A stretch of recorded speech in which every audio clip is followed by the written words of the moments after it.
Então vamos lá. Deixa eu só deixar aqui no ponto. Bom, vamos nós.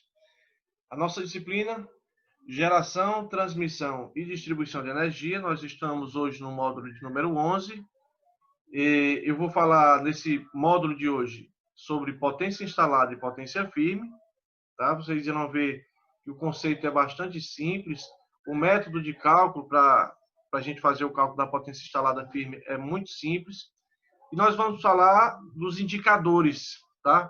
De interrupções de fornecimento de energia elétrica. Essa informação é importante para que a gente saiba como é que funciona esse critério quando falta energia, tá? Existem procedimentos, tá bom? Quando há um corte de energia não fica por acaso, tá? Existe um órgão que fiscaliza as concessionárias, então eu vou fazer explicações acerca disso. Vamos falar primeiro da potência instalada e potência firme, tá bom? Muito simples, vocês irão fazer também uns cálculos referentes tanto a esse primeiro assunto como a esse segundo assunto, mas é muito simples. As subestações de distribuição, que são supridas pela rede de subtransmissão, no caso a Chesf, ela entrega o valor de 69 kV para as concessionárias da Enel, e a Enel, através de seus transformadores, faz a redução dessa tensão, né? Continua reduzindo essa tensão e leva até os transformadores finais, que é aquele transformador que a gente encontra na rua. Tá?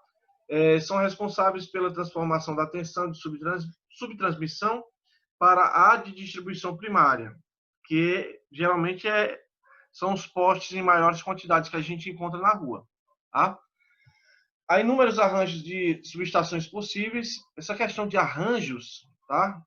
De arranjos de subestações, eu falo na disciplina de subestação. Barramento simples, barramento duplo. Eu falo sobre esses tipos de arranjos que são digamos assim, esse conjunto de barramentos ele vai definir como é que vai ser o modelo da subestação, tá? Variando com a potência instalada na subestação. Assim, em subestações que suprem regiões de baixa densidade de carga, transformador da subestação com potência nominal na ordem de 10 MV é bastante frequente a utilização do arranjo designado por barramento simples ou barra simples. Esse barramento ele tem uma certa vantagem porque tem um custo baixo. Mas assim, existe uma certa desvantagem desse estilo de barramento, que é esse estilo de arranjo de uma subestação, porque qualquer problema que ocorrer nesse sistema de barramento, a subestação como um todo para de funcionar, porque eu não tenho nenhum outro desvio dessa tensão, certo? Aí vamos nós. Evidentemente, cada um dos transformadores deve ter capacidade, na condição de contingência, para suprir toda a demanda da subestação. O que quer dizer? Que quando eu tenho um conjunto de transformadores, isso eu estou falando de transformador de potência, eu tenho esse conjunto de transformadores, dá-se a entender que se sair algum transformador da subestação, os outros transformadores provavelmente vão conseguir suprir a necessidade. Por exemplo, Centro de Eventos de Fortaleza, na parte de trás, tem uma subestação de 69 kV. Essa subestação, ela contém 2 transformadores de potência. Eu não me recordo exatamente a potência nominal. Se eu me engano, é 3,75 MVA, a potência individual daquele transformador. Eu digo isso porque eu trabalhei já naquela subestação, trabalhei na obra do início, né? Do início não, já na metade da etapa até a parte final, na parte da construção, eu trabalhei na linha de montagem e passei um tempo sendo operador de subestação lá do centro de eventos. Aí o seguinte, lá eu tenho 2 transformadores conectados em paralelo, tá? Pois bem, o que acontece? Só um transformador poderia resolver a situação. Só que o seguinte, digamos que em um momento, sei lá, em algum momento ocorreu alguma falha em algum sistema da conexão de um dos transformadores. Então, assim, por garantia, por segurança, se porventura esse transformador apresentar um problema, ou então um circuito referente a ele, o outro transformador consegue suprir toda a necessidade da carga. Certo, mas por que eu vou colocar um outro transformador em paralelo? Justamente pela questão de segurança. Não é porque um transformador só pode resolver o problema que eu vou deixar só um. Se puder utilizar 2 transformadores, um em paralelo do outro, então, assim, eu vou ter uma certa vantagem, porque, exemplo, eu tenho transformador 1 e transformador 2. Eu preciso fazer a manutenção no primeiro transformador. Então, o segundo transformador continua funcionando, continua energizado sem nenhum problema. E quando eu quero fazer a manutenção do outro da mesma forma. Então, a ideia é sempre deixar um transformador ativo, na verdade os dois, mas se ocorrer qualquer problema, um transformador pode suprir a necessidade, que no caso lá do centro de eventos consegue satisfazer muito bem. Tá? É usual definir-se para subestações com mais de um transformador a potência instalada. E o que é a potência instalada? A potência instalada é a soma das potências nominais de todos os transformadores existentes em uma subestação. Então, por exemplo, se eu tenho uma subestação com 4 transformadores, cada transformador tem 20 MVA, é a potência individual de cada transformador. Então, a potência nominal nada mais é do que a soma de todas as potências desses transformadores, que no caso seria 80 MVA, certo? E a potência firme vai ser aquela que a subestação pode suprir quando da saída de serviço do maior transformador existente de uma subestação. Nós iremos fazer, tá, um cálculo envolvendo potência instalada e um cálculo envolvendo a potência firme do equipamento, tá? No caso da subestação. Bom, no caso de uma subestação com a quantidade X de transformadores, N transformadores, de potências nominais, tá? Com I igual a 1 ou N, que no caso seria a base de potência, tá? Admitindo que o transformador K é o de maior potência nominal, nós vamos entender que eu vou transformar isso aqui em cálculo, certo? E que em condição de contingência, ou seja, uma necessidade, tá? Os transformadores podem operar em sobrecarga, tá? Fator de sobrecarga, o valor clássico é 1,40. Quer dizer que eu tenho que ter mais ou menos 40% de sobrecarga, 40% de folga. Vou citar aqui um exemplo. Eu ministro uma disciplina chamada máquinas elétricas. Eu não sei se aqui vocês já chegaram a fazer. Nessa disciplina de máquinas elétricas, eu falo sobre os motores elétricos, motores monofásicos, motores trifásicos, motores de 6 terminais, motores de 12 terminais, motores da Lander. E todo motor elétrico acompanha uma placa, tá? Essa placa, ela descreve todas as informações daquele dito motor. Se o motor é trifásico, qual é a potência do motor, qual é a tensão de funcionamento, quais os possíveis fechamentos, a corrente de bloqueio, qual é o índice de proteção, qual o rendimento, fator de potência. Então, é uma série de informações que eu encontro na placa de um motor. Tá? Uma informação que é um pouco parecido com essa questão do fator de sobrecarga é o fator de serviço. Tá? Quem fez máquina elétrica talvez deve recordar que o fator de serviço é um valor extra de potência admissível ao motor que pode funcionar em regime de sobrecarga sem sofrer nenhum dano à sua bobina. Exemplo, eu tenho um motor com fator de potência, fator de serviço de 1,25.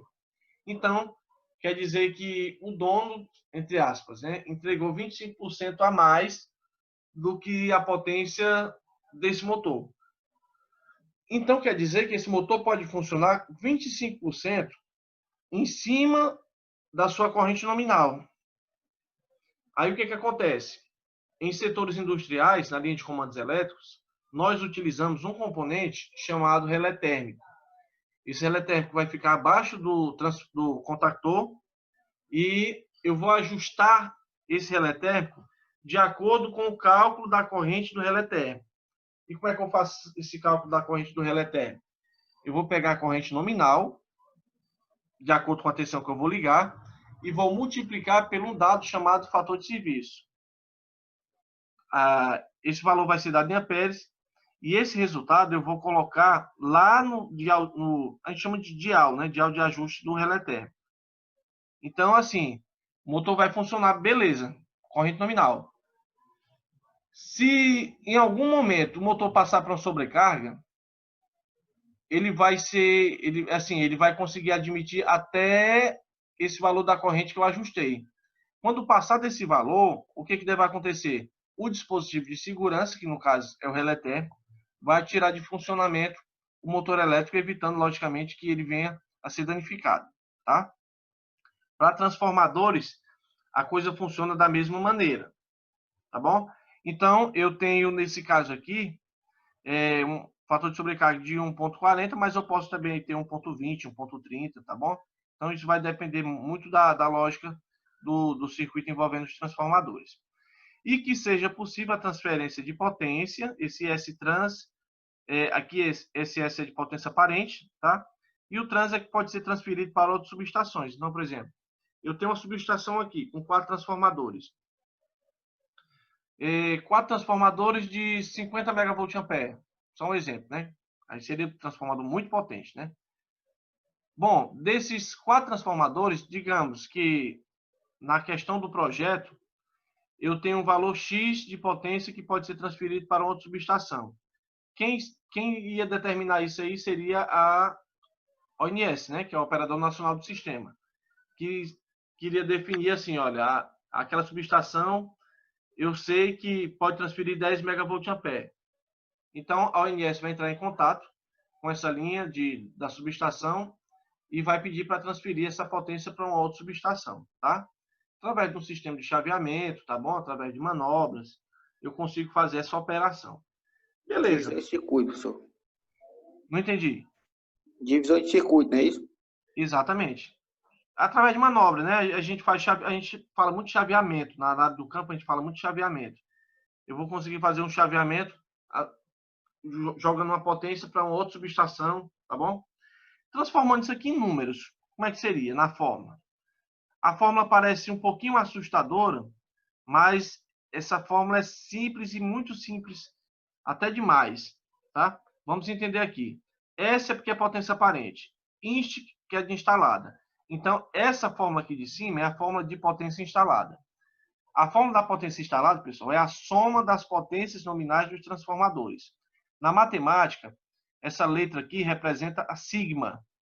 E a sigma representa, na matemática, o somatório, tá? Sendo as potências para um transformador ou N transformadores. Então, esse S nominal é a potência nominal dos transformadores. Então, a potência instalada vai ser o somatório, vai ser a soma das potências nominais dos transformadores, que pode, no caso, ser 1 ou ser N transformadores. Então, é só isso. Parece, assim, uma coisa meio monstruosa essa fórmula, mas transformando isso pela lógica, é só isso. A potência instalada vai ser a soma da potência dos transformadores. Ponto final. No caso da potência firme, a potência firme vai ser o fator de sobrecarga. Eu vou multiplicar pela potência nominal dos transformadores, sendo que o maior transformador existente na subestação, tá? Eu vou retirar. Então, aqui está dizendo que I diferente de K. Quer dizer que eu vou colocar todos os transformadores, mas eu vou tirar o transformador mais potente. Professor, se for 4 transformadores de 5 MVA, você vai retirar um. Sendo mesma potência, você vai tirar um. Mas por quê? Porque a definição do cálculo da potência firme seria a potência, né, que a subestação pode suprir quando da saída de serviço do maior transformador, que é justamente esse K, existente na subestação. Então, eu vou pegar o fator de sobrecarga, eu vou multiplicar pela potência nominal dos transformadores, sendo que eu vou retirar o maior, e vou somar com a potência que pode ser transferida para uma outra subestação, certo? Sendo assim, eu vou jogar aqui uma fórmula, eu vou pedir para que vocês copiem. As partes que eu peço para vocês copiarem, pessoal, é porque são partes já direcionadas ao questionário e à nossa avaliação, tá? Então, por gentileza, eu quero que vocês copiem essa questão. A questão diz o seguinte: uma subestação dispõe de 4 transformadores, a gente fala também trafos, tá bom? 4 transformadores de 25 MVA. O fator de sobrecarga desse serviço é de 1,40, ou seja, 40%, né? E que seja possível a transferência pela rede primária quando da contingência de até 5 MVA. Eu quero para essa questão que você calcule a potência instalada e a potência firme. Então, é garantido, pessoal. Aqui é uma questão da prova e vai ser uma questão do questionário. Vocês vão ver como é simples, você consegue fazer rapidinho, em 5 minutos você consegue fazer esse cálculo. Potência instalada não tem nem o que fazer, né? Você vai somar a potência dos transformadores. E a potência firme é a única que é um pouquinho diferente, tá? Professor, é transformador de... que não dá para ver aqui não no notebook. Não dá para ver? 25 megavoltampere. Beleza, é porque fica os quadradinhos dos letreiros mesmo em cima. Ah, tá certo. Então, 25 megavoltampere, MVA. Então, vou aguardar só vocês copiarem aqui e nós vamos fazer juntos essa questão, tá? Vocês irão copiar e quando a conexão cair, a gente já vai fazer, tá? No caso, eu vou fazer essa questão para explicar para vocês só o procedimento. Embora já tenha mostrado na fórmula, mas nós vamos ver realmente no cálculo como é que funciona. Potência instalada, conforme eu falei para vocês, é simplesmente a soma dos transformadores. Nesse caso, se você tivesse colocado 4 vezes 25, era a mesma coisa, tá? Não tem que ser uma regra que você tem que somar a potência dos transformadores, tá? Nesse caso, eu só fiz para deixar de uma maneira bem compassada para vocês entenderem, tá? Então, nesse caso, a potência instalada vai ser a soma das potências nominais dos transformadores. Nesse caso, são 4 transformadores de 25 megavoltampere, tendo como resultado 100 megavoltampere. Bom, para a gente calcular a potência firme, como é que eu vou seguir? Fator de sobrecarga vezes 75. Beleza, 75, de onde foi que eu tirei? Na questão, eu tinha dito para vocês que eu ia retirar o maior transformador existente da subestação. Por quê? A potência firme é a potência que a subestação pode suprir, né, na saída de serviço do maior transformador existente na subestação. Como os transformadores têm a mesma potência, você vai tirar um. Se, por exemplo, se eu tivesse 2 de 25 e 2 de 40, você vai tirar um de 40. Sempre eu vou tirar o maior transformador, tá? Tirar um transformador. Como no caso aqui todos são iguais, eu vou retirar um. Como eu retirei um, então eu fiquei com 3 transformadores de 25 igual a 75. Mais os 5 megavoltampere, que na questão estava dizendo, né? Que é a potência que poderia ser transferida para uma outra subestação na condição de contingência. Então, você vai multiplicar 1,40 vezes 75 e com o resultado você vai somar com 5, certo? O resultado, vocês fazendo na calculadora, aí dá 110 megavoltampere. Detalhe, uma observação. Digamos que no trabalho, no questionário, o valor da potência firme tenha como resultado maior do que a potência instalada, como vocês já estão vendo aqui. Então, propositalmente, eu coloquei essa questão só para mostrar para vocês. Aqui eu tenho 110 megavoltampere, que é maior do que a potência instalada. Caso ocorra da potência instalada ser maior, firme, ser maior do que a instalada, você pode fazer o cálculo do mesmo jeito, só que na parte aqui final você coloca potência firme igual a 100 megavoltampere, que é o mesmo valor da potência instalada. Só isso. Eu creio que no trabalho que a gente vai fazer, eu não devo colocar para a potência firme ser maior, não. Mas caso aconteça, você faça do mesmo jeito e no final você vai colocar o mesmo valor da potência instalada. Certo? Alguém tem alguma dúvida com relação ao procedimento de cálculo?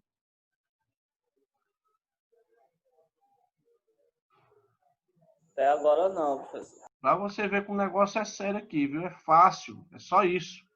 Somou a potência dos transformadores e aqui fez o procedimento do fator de sobrecarga.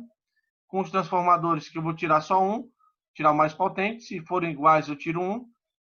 Mais a potência que pode ser transferida para outra subestação. Então, nesse caso, potência instalada 100 megavoltampere e potência firme 110 megavoltampere, que deu 100 megavoltampere, né? Conforme eu tinha dito para vocês, a gente vai deixar no mesmo valor da potência instalada. Pessoal, bom, diga lá, amigo. Pessoal, é porque é o seguinte, eu entrei na live um pouco atrasado, você poderia dar só uma base dessa aula de hoje, do que o senhor está ensinando? Porque depois eu revejo a live e entendo os cálculos. Só para o senhor me dar uma basezinha. Você vai copiar o segundo exemplo, aí eu explico, tá? Beleza, professor. Então vamos lá. Todos copiaram essa parte aqui?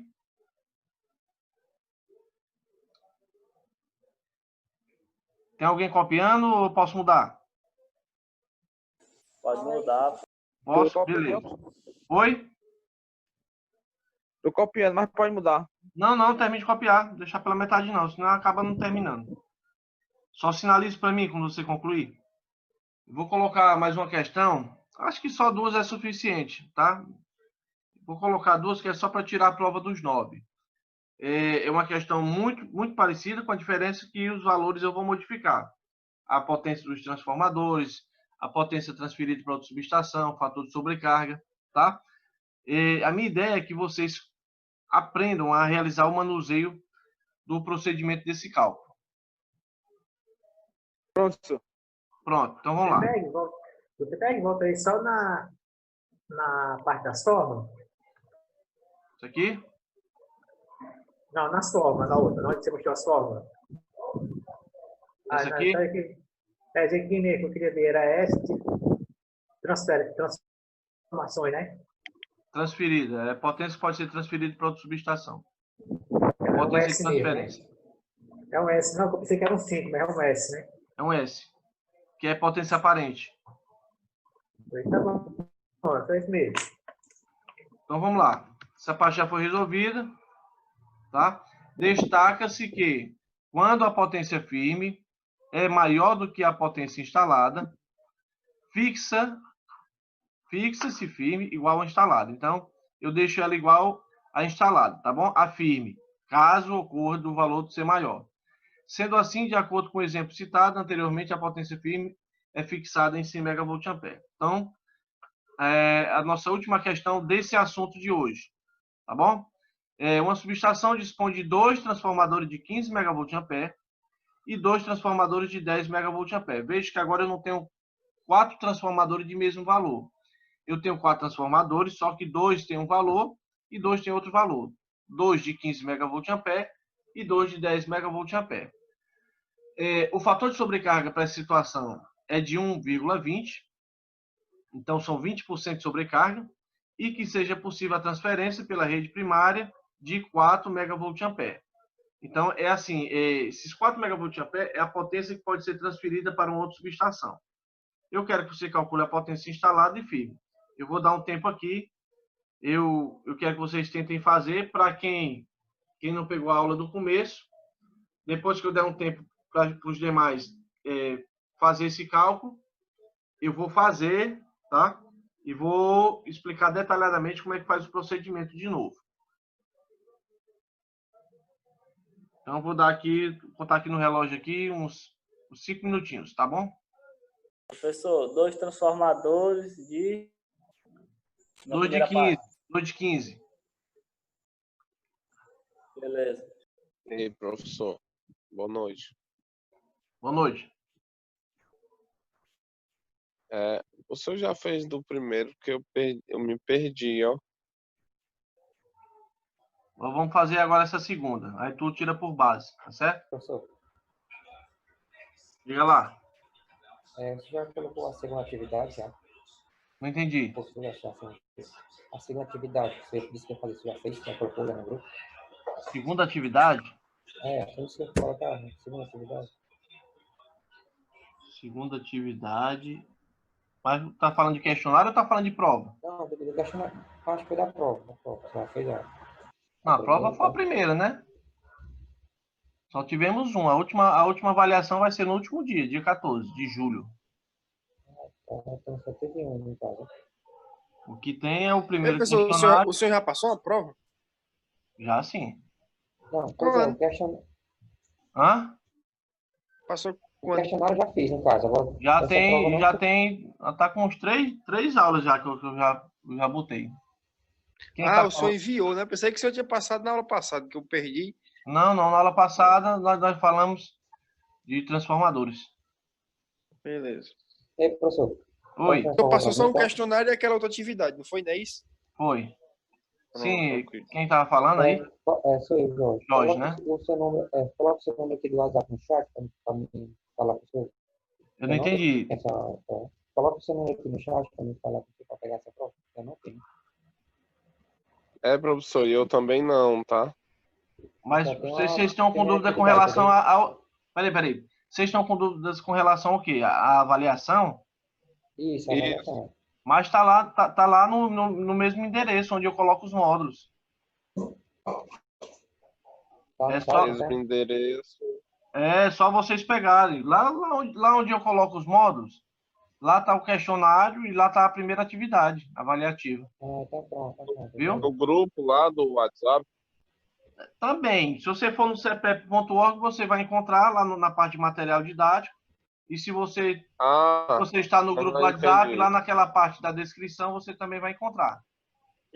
Tá pronto, vou procurar Tá aí. bom, tá. Viu? Daqui a pouco eu vou dar uma olhada lá. Obrigado. Dê uma olhadinha lá, qualquer dúvida que você tiver, você me avisa. Tá, obrigado. Eu não faço, não vejo as aulas pelo Pra lá celular, não, dessa só pelo firma, WhatsApp. a dessa firma é 53, é?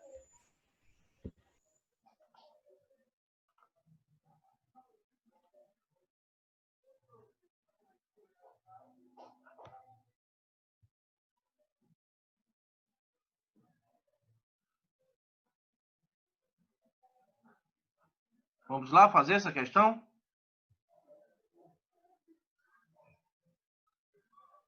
Vamos lá, simples. Olha, eu tenho 4 transformadores aqui. 2 transformadores têm uma potência de 15 MVA. 2 transformadores têm a potência de 10 MVA. O Tá fator de compartilhando a sobrecarga... tela, não, professor. Não entendi. Não Não tá entendi. compartilhando a tela. Não é eu que. Tu não está conseguindo ver a imagem? Deu certo. Viu, né? Então vamos nós. 2 transformadores de 15, 2 transformadores de 10, fator de sobrecarga de 1.20 e potência transferida 4 MVA. Como é que eu faço para realizar o cálculo da potência instalada? Potência instalada é a soma da potência dos transformadores existentes na subestação. Para calcular a potência instalada, que é o S, que é a potência aparente, tá? Vai ser a soma dos transformadores. 15 mais 15 mais 10 mais 10. Somente isso. 15 com 15 dá 30, 40, 50. Então, a potência instalada desse circuito é de 50 MVA. Para eu calcular a potência firme, eu vou pegar o fator de sobrecarga, que no caso da questão é de 1.20. Eu vou multiplicar por 35. E esse 35, professor, o senhor tirou de onde? Vamos lá. Eu tenho que retirar o maior transformador existente da subestação. Por quê? Porque a potência firme é aquela potência que a subestação pode suprir quando da saída de serviço do maior transformador existente na subestação. A potência maior que eu estou vendo aqui é de 15. Então, eu vou retirar 1. Retirei 1. Ficaram 3 transformadores. 15 com 10, 25. Com 10, 35. Vou multiplicar 1.20 vezes 35, que vai dar 42, que eu vou somar com 4, que eu vou ter como resultado 46. Acredito que o resultado seja isso mesmo. 1.20 Esse 4 aí é da onde, professor? faz 35, você primeiro multiplica, para depois você somar. O resultado vai dar 46 MVA a potência firme. Alguém ia falar alguma coisa? Esse 4 aí é da onde, professor? Esse 4 aí tem potência Aqui. firme aí, né? Aqui, ó. Olha. Tá vendo aqui? Milivolt ampere, o 4. Isso significa o quê, professor? É o valor da potência que a subestação pode transferir para outra subestação. Beleza, entendi agora. Beleza. Então vamos nós. Continuando. Vou tirar aqui o áudio. Vamos sempre lembrar, pessoal. Vamos deixar o áudio desligado. No momento que vocês quiserem perguntar, liga, pergunta, sanar as dúvidas, aí desliga de novo, tá? Que fica gerando interferência quando a gente vai fazer a explicação aqui. Então pronto, aqui não tem segredo. Já foi feito potência instalada é a soma. Potência firme, primeiramente eu coloco o fator de sobrecarga. Eu multiplico pela potência dos transformadores, sendo que eu vou tirar o maior, um transformador, tá? E eu vou somar com a potência que pode ser transferida para uma outra subestação, certo? Vamos lá. Próximo assunto, qualidade dos serviços de energia elétrica. Então vamos lá. As distribuidoras de energia são avaliadas em diversos aspectos no fornecimento de energia elétrica. Entre eles está a qualidade do serviço e do produto oferecido aos consumidores, tá? Sendo que a qualidade do serviço prestado compreende a avaliação das interrupções do fornecimento. Então, esse entendimento, ele tem por base avaliar a qualidade do serviço prestado. No nosso caso, é a concessionária que vai prestar o serviço. Eu sou o cliente, você é o cliente. Quem vai prestar o serviço para a gente, no nosso caso, do estado do Ceará, é a Enel, certo? Aí vamos nós.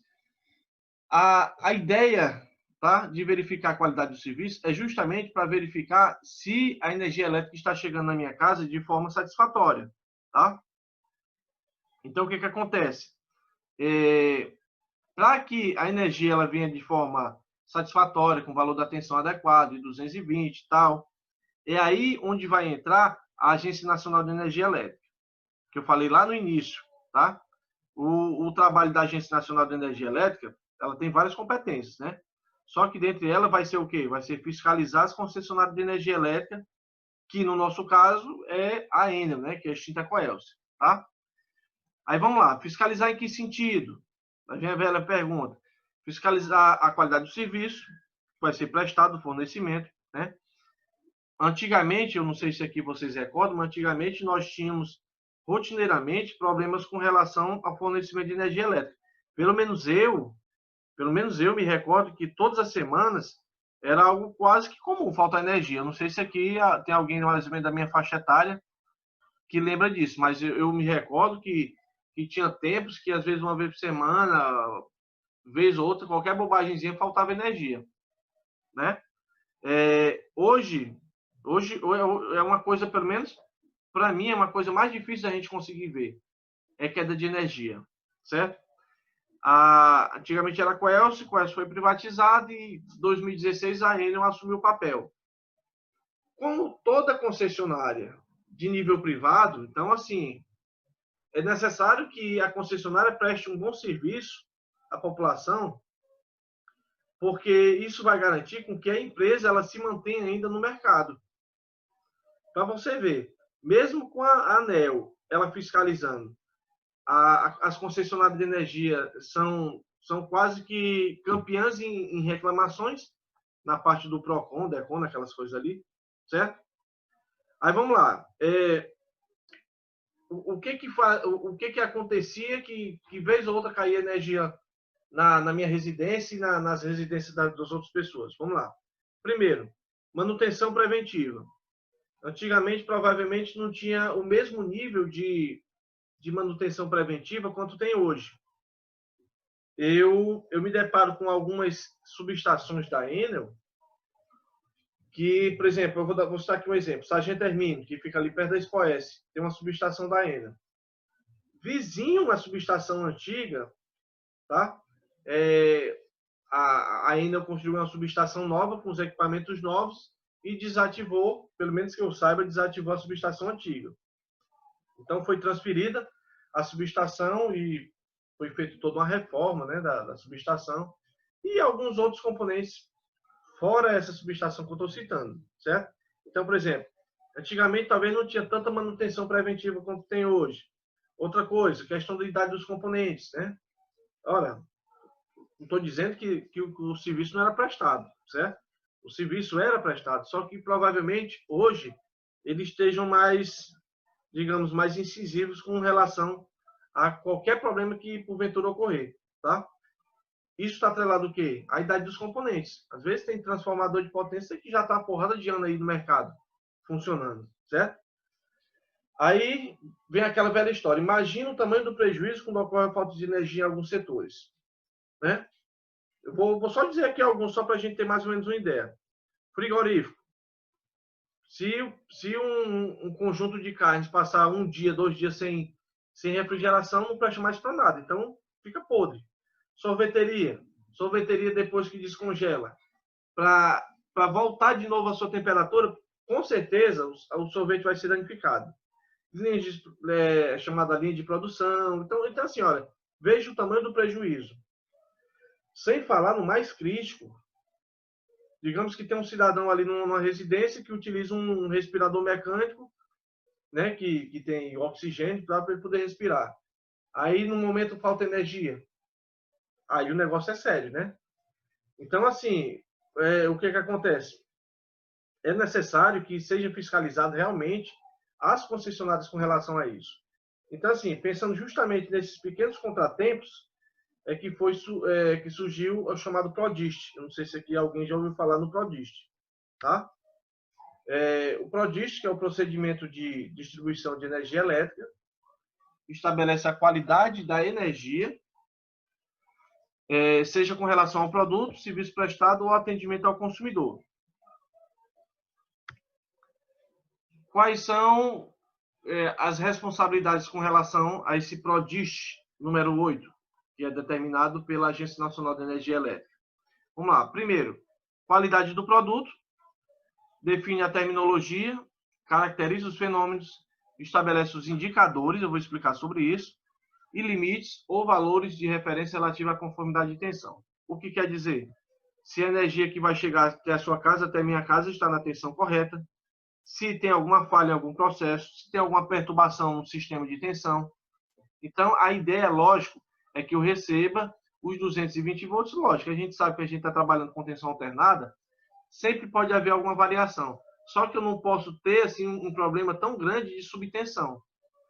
Se eu tenho 220 volts disponível na minha residência, e de repente tem 212, 213, então tem alguma coisa errada, tá? É nesse ponto que a concessionária tem que garantir os 220 volts, tá? No caso, para o cliente, tá? Qualidade do serviço, define os... Oi, amigo. Às vezes, algumas residências chegam até a 200, 200 e pouco. O certo é para ser 220 mesmo, assim, lógico que é alternado. 220. Mais próximo dos 220 possível, é isso? Dificilmente você vai encontrar os 220 volts limpo e seco. Mas você deve encontrar mais ou menos esse valor, 220. E se tiver vindo 208, 210? Não, tá errado. Então, você vai solicitar a concessionária para a concessionária verificar se o que está causando essa subtensão na sua residência. E quando chega a 170? Só um instante. E se isso está refletindo em outras residências também. Certo? Sim, falaste, foi o Jackson foi que falou? Foi. Pessoal, aqui tá um negócio sério. Isso tá se arrastando há anos. Eu ia falar que há anos que se arrasta isso. Aí o cara veio, ele trouxe um sistema supervisório. Ele veio com o sistema supervisório, botou lá no poste. Então, estão olhando isso agora, depois de vários anos. Aí o que acontece? Aí ele ficou teimando, dizendo, não, mas é porque aumentou de casa, que é como se fosse clandestino. Não importa se é clandestino, não importa. O que importa é que a empresa faz muito tempo que está sabendo que está essa condição. Se teve um aumento de demanda, ela tem por obrigação fazer o jeito dela. Porque todo mundo não está pagando, de qualquer jeito, eles têm que dar um suporte. Exatamente. Não é não, professor? Se você é o cliente, você é o cliente, você tem todo o direito de reclamar. Tá certíssimo. E outra, sem falar, me permita só um comentário. O que acontece? Se o valor da tensão ele chega a um valor baixo, então ele pode acontecer de danificar seus componentes. Porque para o valor de potência, se você reduz a tensão, você aumenta a corrente. Não sei se aqui alguém... Vou dar só um exemplo aqui. Eu não sei se aqui vocês recordam da história da mamãezinha, do papai, que quando a luz estava fraca, quando o ventilador estava rodando muito fraco, aí geralmente a mãe e o pai da gente, o tio, mandava desligar, não desliga isso aí que senão vai queimar. Não é porque a pessoa entendia da eletricidade, mas é porque com certeza já perderam algum componente em virtude disso. Entendeu? Moisés ia falando alguma coisa? Aquecia, né? Aquece tudo. Porque assim, já aconteceu o caso comigo, semelhante, de problema com energia, e eu simplesmente mandei um e-mail para a ouvidoria e em pouquíssimo tempo veio uma equipe da ouvidoria com mais uma turma da Enel resolver o problema rapidinho. Pronto, aqui não foi não. Aqui já tem uma... professor, só para você ter ideia, aqui teve que alugar um carro e colocar um carro para anunciar que fosse... Quanto mais pessoas se ajuntarem e começar a reclamar para ver se eles faziam alguma coisa. Depois de anos, eles começaram a vir... Pronto, aqui em frente ao meu casa colocou um sistema supervisóriozinho para olhar, e aí eu falei com o cara. Eu tinha falado com o cara antes, teve o antes, né? Que veio antes. Eu disse, cara, tá acontecendo isso e isso vem se arrastando por muito tempo, cara. Não, mas é porque aqui era clandestino. Não, não importa se é clandestino. O que importa é que isso faz muito tempo. Aumentou a quantidade de casa vendida pela Caixa, aumentou, e vocês, e a Enel tem, por obrigação, ter alguma ação com isso. Não, mas só você reclamando, não, vamos dizer que não sei só eu, porque já está com anos. Não, ele tem que entrar no processo. Cara, não tem esse negócio de processo, não. O certo é todo mundo reclamar, quando reclamar, ela dá o jeito dela. Aí veio agora, esses dias agora, chegaram aqui, colocaram sistema supervisória, eu falei com um cara lá, o cara, tem muita baixa, tem baixa demais. Eu olhei, teve dia que deu 170. Olha o que acontece. Já mexeram lá no transformador, disseram que ia trocar e passou esse tempo todo e não troca, entendeu? Aí parece que agora, eu acho que muita gente denunciou, né? Falou muito. Aí agora eles estão com medo. Aí eu falei com o cara, e aí, cara, eles têm ideia? Não, cara, eles vão trocar o transformador. Eu disse, até que enfim. Até que enfim, depois desse tempo. Assim, olha, vamos lá. É bom que essa informação eu compartilho com os demais colegas. O que pode fazer com que a minha residência ela chegue com atenção baixa? Vamos lá. Aquele transformador que tem lá na minha rua, há anos, é a mesma potência. A densidade de carga, com o passar dos anos, aumentaram. Então, por exemplo, aquela casa, aquele pivete ali cresceu, ficou um rapaz, fez uma casa em cima da casa da mãe dele. Então, fez a casa em cima, logicamente, dobrou a quantidade de carga. Então, pediu um outro medidor. Essa tensão que ele está pegando está puxando daquele mesmo transformador, que tem a mesma potência. Então, assim, se tem muita gente puxando da fase, logicamente, vai haver uma queda de tensão. Um outro fato que faz com que a tensão seja baixa é o final de linha. Então, geralmente, em locais onde tem final de linha, tem esses probleminhas, às vezes, de questão de queda de tensão. Nem sempre você mexer com o TAP da derivação do transformador vai resolver. Mesmo porque o transformador ele vai receber no seu circuito primário 13.800 volts. Então, o TAP que eu vou mexer é para rebaixar a tensão e não para aumentar. É de 13.800, é de 3.200. É baixando e não aumentando. Entendido? Professor, Oi. aí no caso, a Enel estabelece um fator de potência, né? Se não me engano, é 0,92 para monofásico, não é isso? Não, mas aí é outra coisa. Aí é outra coisa. Gutenberg. Falando em si da disponibilidade da tensão de 220. Não, mas eu tô falando assim, né? A qualidade nós estamos falando, o valor, para mais, para menos. Eu tô falando que... Aí é outra coisa. Aí é outra coisa. Sim. Professor. Beleza, professor, tá certo. É outra coisa, é fator de potência. Aí já não... Assim, se fosse levar para instalações elétricas para cálculos, mas não assim na prática mesmo. Sim, alguém ia falar alguma coisa? É o Moreira. Oi, Moreira. Professor, assim, o caso do rapaz é o seguinte. Ele é o transformador, então a Enel vai ter que ampliar a rede dele, né? Amplia-se a MT e leva o transformador mais para perto dele, entendeu?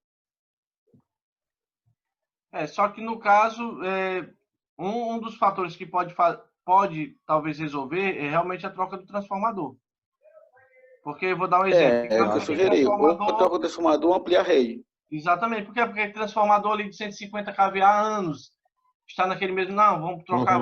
Só estou chutando aqui exemplo. Estou dizendo que bota 250, né? Vou botar um de 225. 225, pronto, né? 225, digo. Então, 225 ou de 300, dependendo da situação. Então infelizmente, tem esse problema, né? Que às vezes a gente chama a guarda e realmente quando tem muita gente, tem mais força para isso. Oi. Pronto, professor. Agora me diz uma coisa. Vamos dizer que a empresa, a Enel, ela que coloca o padrão de ligação em todas as casas. Isso não tem um controle, não. Vamos dizer que aqui tem 100 residências e aqui tem um transformador de tanto.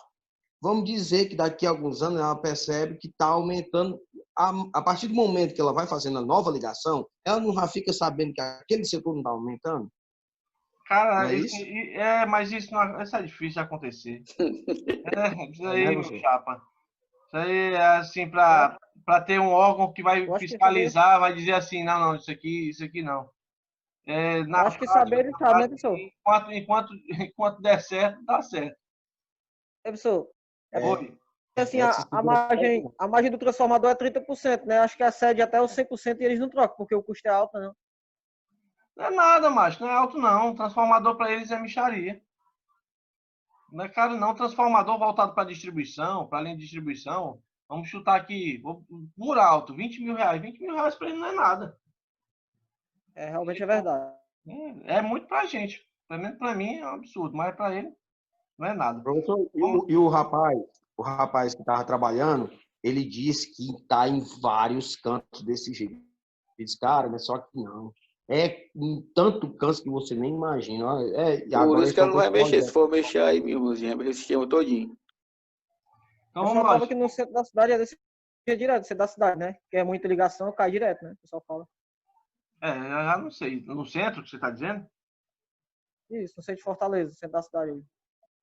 Isso eu já não sei com relação a isso. Mas vamos lá, vamos continuar aqui, olha. Já falei da qualidade do produto, né? Que é para ver se a energia vai chegar com a atenção correta, bonitinha e tal.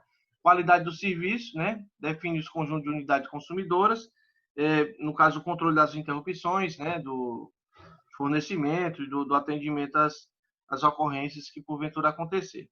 E, por fim, a qualidade do atendimento, que estabelece a metodologia de cálculo, tá? E existe, pessoal, em cima do PRODIST número 8, tá? Os PRODIST já, desde 2008, tá? Desde 2008 que foi iniciado a primeira versão, nós já estamos bem na 10ª já, tá? Bem na 10ª versão,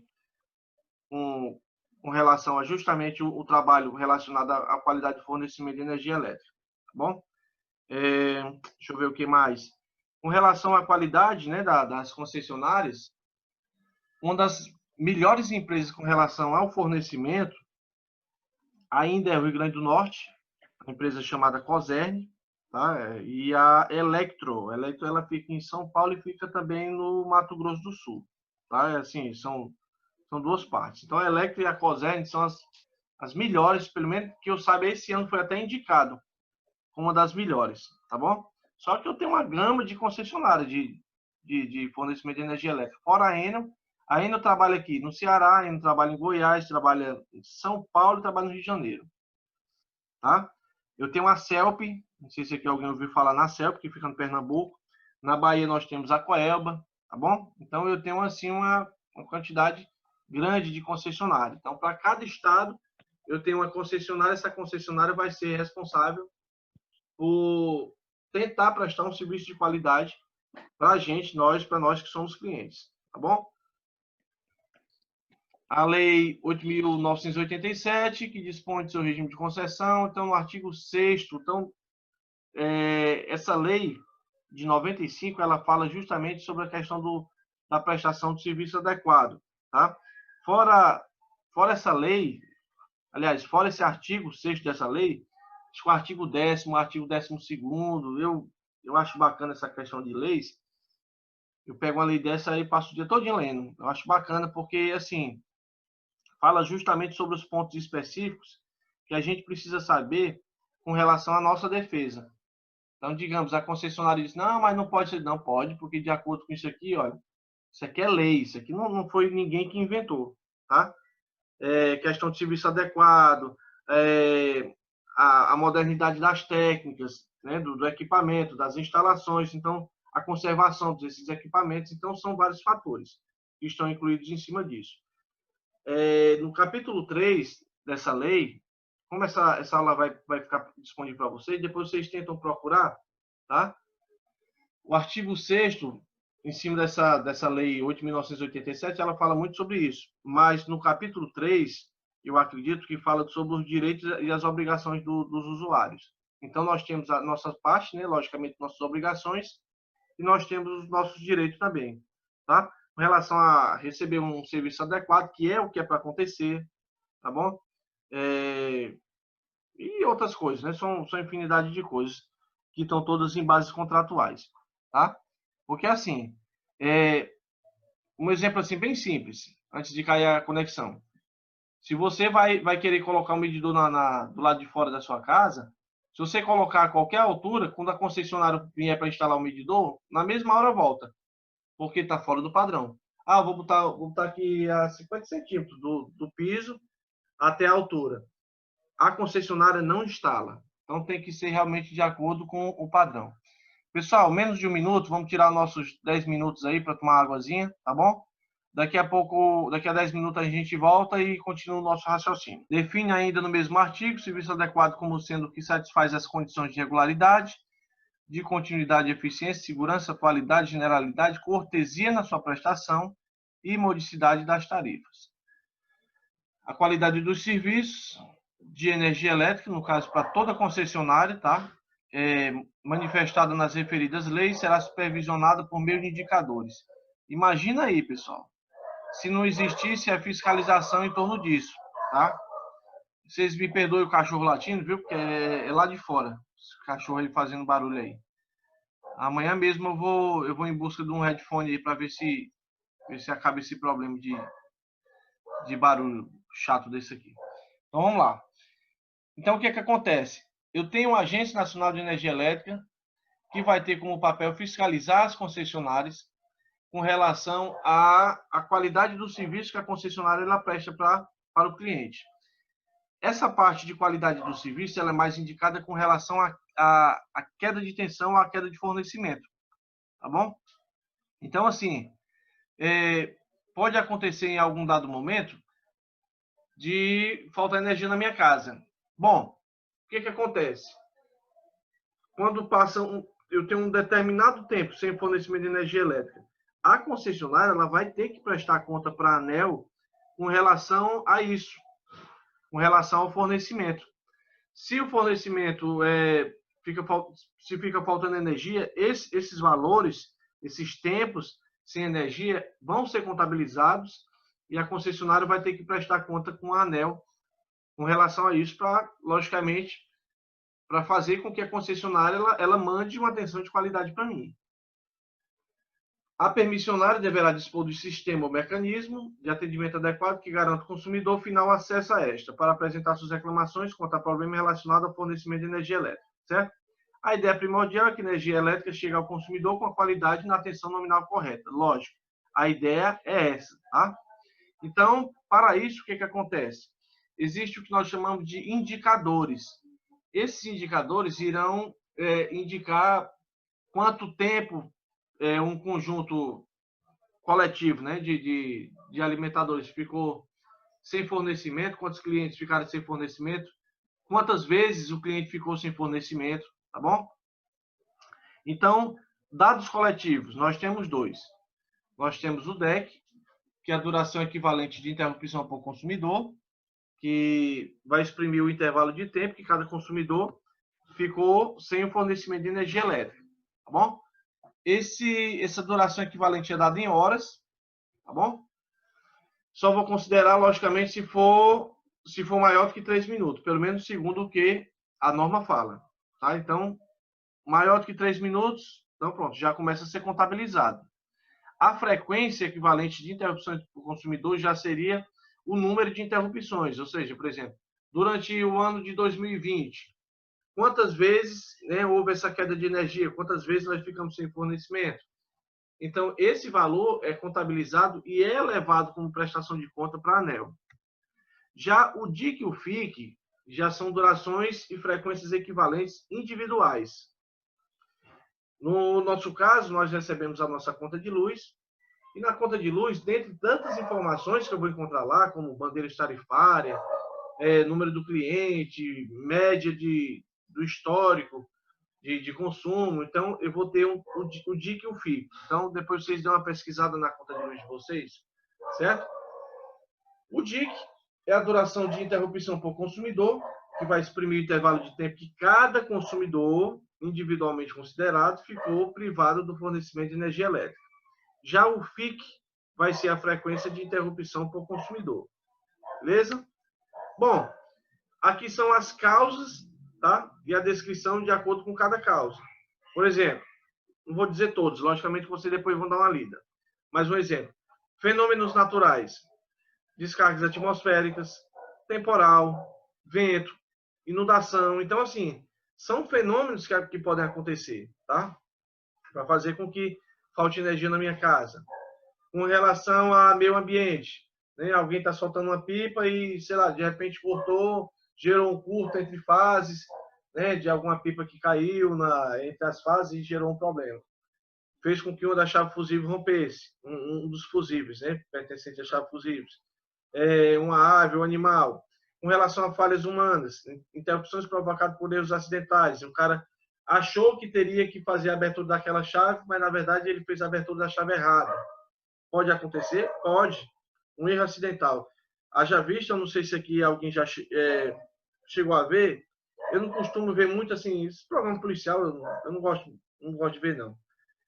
Mas, assim, a televisão estava ligada aqui ontem, aí eu vi um técnico de telefonia que, sem querer, parece que ele cortou, em vez de cortar o cabo da parte do telefone, foi o cabo da energia, o cabo de uma fase. Eu não me lembro qual foi o bairro, mas foi em Fortaleza. Aí pronto, aí acabou gerando um curto entre umas residências, alguns alegaram que tinham queimado os aparelhos e tal. Então, nesse caso, o que entra no sistema? As falhas humanas. Que no caso não foi nem o técnico da Enel, né? Foi um técnico fora, que não tinha nada a ver.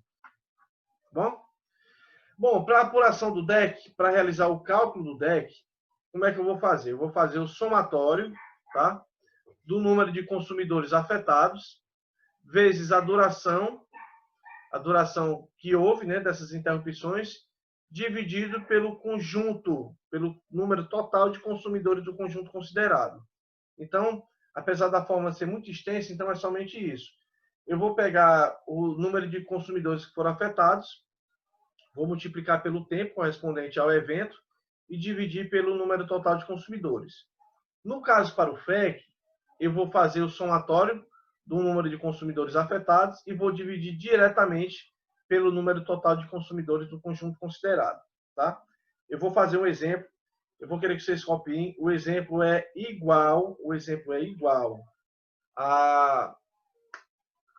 ao nosso questionário e a nossa atividade última. Tá bom? Então é a mesma coisa. Eu peço que vocês copiem pelo menos a primeira questão, que nós vamos fazer juntos. Tá? Você conseguindo fazer a primeira, consegue fazer o resto, que é a mesma coisa. Bom? Ei, professor. Para o dia, oi. Para a gente aprender isso aí perfeitamente, o eletrotécnico todo aí, a gente teria que estudar isso aí no mínimo uns 5 anos, sabia? Mas assim, né? É aquela velha história. Diga assim, para aprender de A a Z, entendeu? De A a Z mesmo, o cara tinha que estudar no mínimo 5 anos aí. Claro, mas eu digo aqui. E no dia a dia você vai aprendendo na prática. É claro, mas... Não, é o que a gente faz, o que a gente espera é isso aí mesmo, entendeu? Eu sei como que é. Não, aprendendo na teoria, né? Na teoria mesmo, assim, pro cara ficar fera mesmo na teoria, era assim, né? Tinha que estudar no mínimo 5 anos aí pra... Colega meu trabalha lá no siderúrgico, ele disse que no início foi difícil, mas no dia a dia ele foi adquirindo na prática. É para tudo, é para tudo na vida. Lógico, é assim, olha, vamos dar um exemplo. Só abrir esse parênteses bem rapidinho para a gente fazer o exercício. Vocês estão fazendo um curso técnico de eletrotécnica. Vocês conseguem visualizar quantas disciplinas vocês já fizeram e quantas vocês ainda irão fazer? E são assuntos totalmente diferentes. Por exemplo, instalações elétricas é um assunto, eletrônica de potência é outro, eletrônica digital é outro, GTDE é um, subestação é outro. Então, assim, são assuntos diferentes, você não tem como sair o bambambam na eletricidade. Logicamente, a ideia é que, de acordo com essas disciplinas que vocês estão vendo, por exemplo, comandos elétricos, máquinas elétricas, às vezes tem uma disciplina que você simpatiza melhor. Você diz, eu gostei dessa parte aqui de comandos, eu vou me dedicar. Aí você vai procurar fazer um curso mais aprofundado, um curso mais avançado para a parte de comando, para saber detalhadamente como é que se monta o circuito de comando, partida sequencial de motores, utilizando frenagem ou não utilizando. Então, assim, a ideia do curso técnico é que vocês consigam abranger, logicamente, o máximo de conhecimento, mas existem uns chamados cursos por fora para vocês aprimorarem muito mais o conhecimento que vocês adquiriram aqui no curso técnico. Certo? Vamos nós. Para o cálculo do DIC, pessoal, pelo amor de Deus, essa parte aqui é mais fácil mesmo. O cálculo do DIC, que é a duração de interrupções por consumidor, você vai só somar as horas. Acabou-se. É o somatório das horas, do tempo da duração de interrupção. E o FIC? que acho que não tinha um FIC aqui não, né? O FIC é só a quantidade de vezes. Acabou-se. Ou seja, quantas vezes ficou sem fornecimento? 4 vezes. Já era. Só isso, tá? Uma questãozinha que a gente vai fazer, eu queria que vocês copiassem, tá bom? Considera um alimentador com 50 mil clientes e nesse alimentador ocorreram as seguintes falhas. Então, eu tenho aqui uma tabela que indica aqui a sequência, aqui indica o número de consumidores afetados e aqui indica a duração de acordo com a sequência. Por exemplo, na primeira vez, 5 mil consumidores foram afetados com 4 horas de interrupção de fornecimento. Para a segunda sequência, 8 mil consumidores ficaram 5 horas sem fornecimento e pela terceira sequência, 6 mil consumidores ficaram 3 horas sem fornecimento de energia, tá? Esse alimentador tem 50 mil clientes e eu quero calcular o DEC e o FEC desse alimentador, tá? Eu vou dar um tempinho para vocês copiarem, nós vamos fazer juntos. Vocês vão ver que é fácil de fazer esse cálculo. 5 minutinhos. Então, vamos resolver a questão? Vamos nós. Como é que eu vou resolver essa questão? Simples, olha. Nós vimos lá aquela fórmula, né? Que eu tinha dito para vocês que eu teria que pegar o número de consumidores afetados, multiplicar pela duração, tá? Fazer um somatório e dividir pelo alimentador, pelo número de clientes. Bom, na questão nós vamos fazer o seguinte. Eu vou multiplicar 4 por 5 mil, vou somar com 5 vezes 8 mil, vou somar com 3 vezes 6 mil, tá? Então, eu vou fazer um somatório desses eventos que aconteceram aqui. Então, é o número de consumidores afetados vezes a duração. Tanto faz 4 vezes 5 mil ou 5 mil vezes 4, é tudo a mesma coisa, tá? Então, olha, 4 vezes 5 mil, mais 5 vezes 8 mil, mais 3 vezes 6 mil. Isso dividido por 50, que é que tem dito na questão lá, tá? Que é um alimentador com 50 mil clientes. Então, vocês irão fazer esse cálculo. O resultado vai dar em horas, tá? E eu já tenho, de acordo com esse resultado, ter calculado o DEC, que é a duração de interrupções equivalente para o consumidor. Então, por gentileza, eu quero que vocês façam esse cálculo e me digam qual for o resultado. Eu não tenho de cabeça aqui não, mas dá 1, Pois é, 1,76. 1,76, né? Pronto, vamos ver, né? Multipliquei 4 vezes 5 mil. Deu 1,56. Pois é, eu tô suspeitando desse 1,56. Olha, 4 vezes 5 mil dá 20 mil, mais 5 vezes 8 mil dá 40 mil. 20. Oi? 40. Vamos lá, vamos Mais continuar. 18. Deixa eu continuar aqui. 4 vezes 5 mil dá 20 mil, Tá. mais 40 mil, né? Mais 18 mil. É isso? 4 vezes 5, 20. 5 vezes 8, 40. 3 vezes 6, 18. 78 mil. 78, alguma coisa aí. Pois é.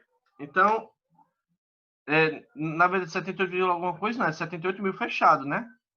78 mil. 78 mil fechado, quer dizer. Tá aqui, olha. 20 mil, 40 mil, 18 mil, que somados, aí dividido, eu tenho dividido 78 mil e eu vou dividir por 50 mil, exato. É. Na matemática eu posso... Na matemática eu posso... Só um instante. Na matemática eu posso cortar o 0 com 0, né? Esses 3 0 eu posso cortar com os 3 0, tanto faz. Vai ficar 78 dividido por 50. Realizando o cálculo, eu tenho como valor 1,56 horas.